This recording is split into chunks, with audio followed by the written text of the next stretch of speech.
నమస్తే. డయాబెటీస్ ఆరోగ్య విజ్ఞానం సిరీస్. దీంట్లో ఇప్పుడు ఇదివరకు గుండె జబ్బు రిస్కు, మూత్రపిండాల జబ్బు రిస్కు, లివర్ జబ్బు ఉన్న వాళ్లకు ఎలాంటి మందులు ఎన్నుకోవాలో చికిత్సకు చెప్పాను. ఏమీ లేని వాళ్ళకి, డయాబెటీస్ కొత్తగా వచ్చిన వాళ్ళకి ఎలా చికిత్స మొదలు పెట్టాలో ఆ మార్గదర్శక సూత్రాలు కూడా చెప్తాను. అంటే డయాబెటీస్ అంటే మధుమేహ వ్యాధి మొట్టమొదటిసారిగా వచ్చిన వాళ్ళకి మనము అన్ని టెస్టులు చేయాల్సి ఉంటుంది. తినకముందు, తిన్న తర్వాత రక్త పరీక్ష, షుగర్ పరీక్ష, HbA1c యావరేజ్ రక్త పరీక్ష, అది 3 నెలల యావరేజ్ అనమాట. ఇది కాకుండా మూత్రపిండం ఎలా పనిచేస్తుంది, యూరియా క్రియాటినిన్, యూరిన్ టెస్ట్, యూరిన్లో ఆల్బుమిన్ ఉందా లేదా, అట్లాగే liver function test, serum bilirubin, direct indirect enzymes, ALT ఇలాంటివి. ECG, గుండె వేగం ఎట్లా ఉంది, గుండెలో ఏమైనా ప్రాబ్లం ఉందా. ఇది కాకుండా కొంతమందికి థైరాయిడ్ టెస్ట్ కూడా అవసరమవుతుంది. ముఖ్యంగా లిపిడ్ ప్రొఫైల్, కొలెస్ట్రాల్, ఇవన్నీ గుండె దెబ్బకి రిస్క్ ఫ్యాక్టర్స్ కాబట్టి cholesterol, lipid profile, HDL, LDL ఇవన్నీ ఎలా ఉన్నాయి చూసుకోవటం చెప్పాను. ఇవన్నీ జనరల్గా ప్రారంభంలో ఎక్కువ ఎఫెక్ట్ కాదు. ఇలాంటి వాళ్ళకి మొట్టమొదట మనం HbA1c ఆధారంగా ట్రీట్మెంట్ మొదలు పెడతాం. HbA1c నార్మల్ 5.5 ఉండాలి. 6.5 కంటే ఎక్కువ ఉంటే షుగర్ ఉన్నట్లే. 5.5, 6.5 మధ్య ప్రీ డయాబెటీస్ రాకపోయే ముందు ఉండే పరిస్థితి. కాబట్టి HbA1c 9 కంటే ఎక్కువ ఉంటే మనము ముందే మందులు మొదలు పెట్టాల్సిన అవసరం ఉంది. ముఖ్యంగా 2 మందులు స్టార్ట్ చేయాలి. ఆహార నియమాలు, జీవనశైలి మార్పులు ఇదివరకు చెప్పాను. మొట్టమొదటి మందు మెట్ఫార్మిన్. ఈ మెట్ఫార్మిన్ అనే ట్యాబ్లెట్స్ 500 మిల్లీగ్రామ్స్ ట్యాబ్లెట్స్ రోజుకి 2 తిన్న తర్వాత మొదలుపెట్టి క్రమంగా పెంచుకుంటూ 2 గ్రాముల దాకా పెడతారు. ఈ మెట్ఫార్మిన్, జీవనశైలి మార్పులు వీటి వల్ల తగ్గకపోతే తర్వాత మందు సల్ఫనైల్ యూరియాస్. నేను ఇదివరకు చెప్పిన గ్లైమిపిరైడ్ ఎక్కువగా వాడుతున్నారు.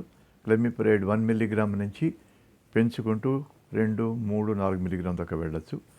ఇది కూడా HbA1cని తగ్గించి షుగర్ ప్రమాణాలు తగ్గకపోతే ఆ తర్వాత వాడవలసింది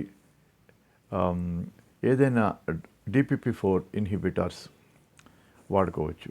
అంటే సీతాగ్లిప్టిన్, లీనాగ్లిప్టిన్, బిల్డాగ్లిప్టిన్ లాంటివి కూడా కలుపుతారు. అయితే 3 మందులు వాడినా షుగర్ ప్రమాణాలు తగ్గకపోతే ఇన్సులిన్ ఇంజెక్షన్స్, బేసల్ ఇన్సులిన్ అంటే ఉదాహరణకి గ్లార్జిన్, లాంటస్ అనే పేరుతో దొరుకుతుంది, లేదా బేసాలాగ్ అనే పేరుతో దొరుకుతుంది. ఒకే ఇంజెక్షన్ రాత్రిపూట 10 యూనిట్లతో మొదలుపెట్టి ఉపవాస స్థితిలో ఉన్న షుగర్ ప్రమాణం కనీసం 110, 120 దాకా వచ్చేదాకా పెంచుకుంటూ పోతారు.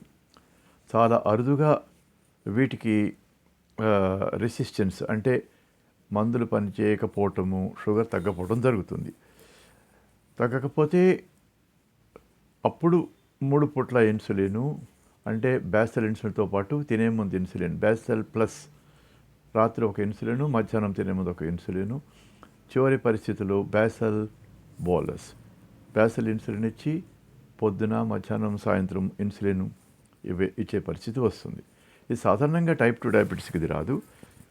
కాబట్టి కార్డియోవాస్కులర్ అంటే గుండె సంబంధిత వ్యాధుల రిస్క్ లేని వాళ్ళకు, లివర్ సంబంధించినటువంటి fatty liver, liver function test నార్మల్గా ఉన్న వాళ్ళకు, అలాగే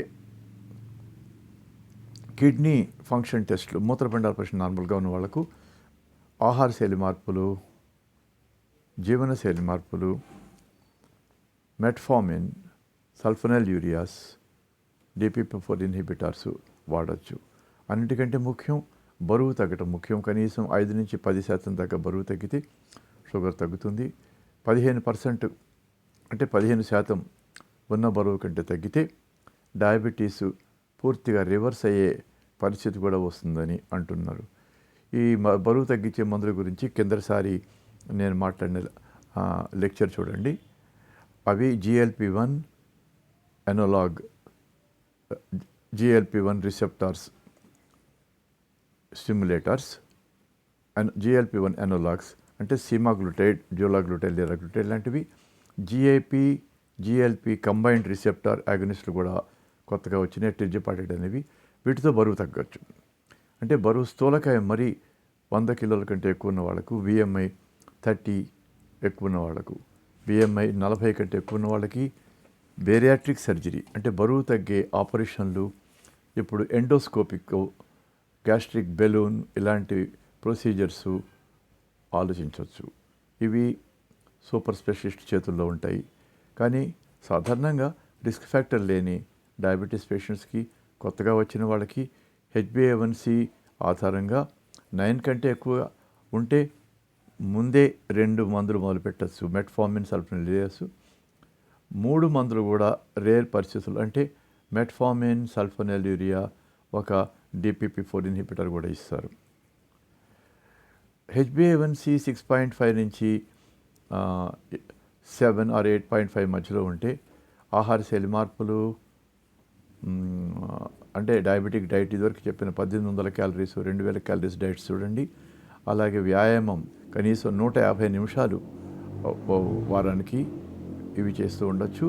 వీటి వల్ల మెట్ఫార్మిన్ వల్ల తగ్గకపోతే మళ్ళీ సల్ఫోనిల్యూరియాసు, ఇంకా ఇతర మందులు ఎక్కువగా రైస్ తినే వాళ్ళకు ఏకార్బోజ్, ఓగ్లిబోజ్ లాంటివి, రెపాగ్లినైడ్, ఇన్సులిన్ సెన్సిటైజర్స్, భోజనం ముందు వాడే మందులు, ఇలాంటివి డాక్టర్కి అనుభవం ఉన్న మందులు 3వ మందు యాడ్ చేస్తారు. అదే సమయంలో గుండె జబ్బు రిస్క్ ఉన్న వాళ్ళకి SGLT2 ఇన్హిబిటర్స్, ఎంపాగ్లిఫ్లోజిన్, డాపాగ్లిఫ్లోజిన్ మొదలైన మందులు కూడా కలపవచ్చు. అవి 3వ మందుగా.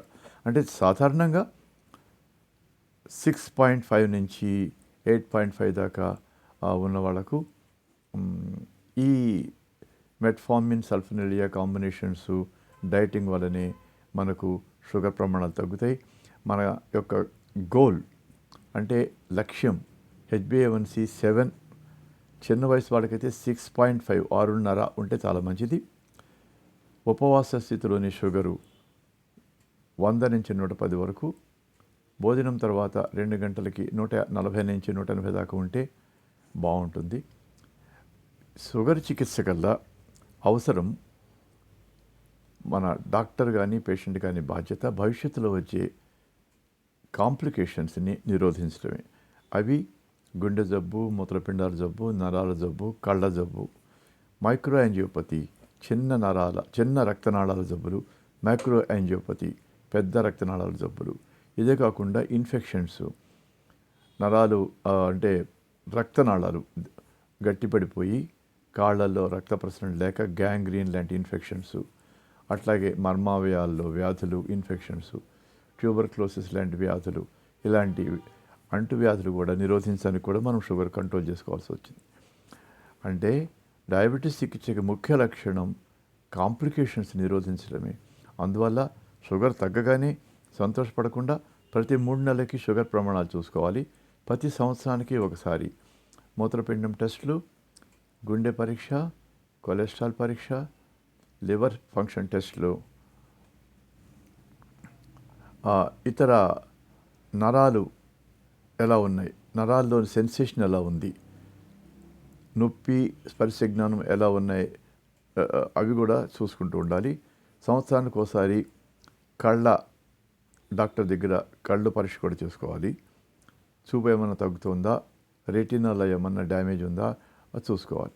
ఇది ప్రతి సంవత్సరం చూసుకోవాలి. అంటే షుగర్ ప్రమాణాలు తగ్గటం, HbA1c 6.5, 6.5 నుంచి 7 దాకా మధ్యలో ఉంచుకోవటం, ప్రతి సంవత్సరం క్రమం తప్పకుండా కాంప్లికేషన్స్ ఉన్నాయేమో చూసుకుంటూ ఉంటే డయాబెటీస్ రోగి చాలా కాలం, చాలా సంవత్సరాలు, అంటే డయాబెటీస్ లేని రోగుల్లాగానే అతనికి కూడా 100కి 100 ఏళ్ళు జీవించే అవకాశం తప్పకుండా ఉంటుంది. ఇది మార్గదర్శక సూత్రాలు డయాబెటీస్ వ్యాధికి 2025, 2026లో కూడా వచ్చినాయి. ఇవి ఆధునికమైనటువంటి చికిత్సా ప్రమాణాలు. రాబోయే లెక్చర్స్లో డయాబెటీస్ టైప్ 1 గురించి చెప్తాను. ఆ తర్వాత ప్రెగ్నెన్సీ, గర్భిణీ స్త్రీలకు వచ్చే డయాబెటీస్ గురించి చెప్తాను. ఆ తర్వాత 4 లెక్చర్స్లో కాంప్లికేషన్స్ గురించి చెప్తాను. అప్పటితో డయాబెటీస్ ఆరోగ్య విజ్ఞాన సిరీస్ సమాప్తమవుతుంది. నమస్తే.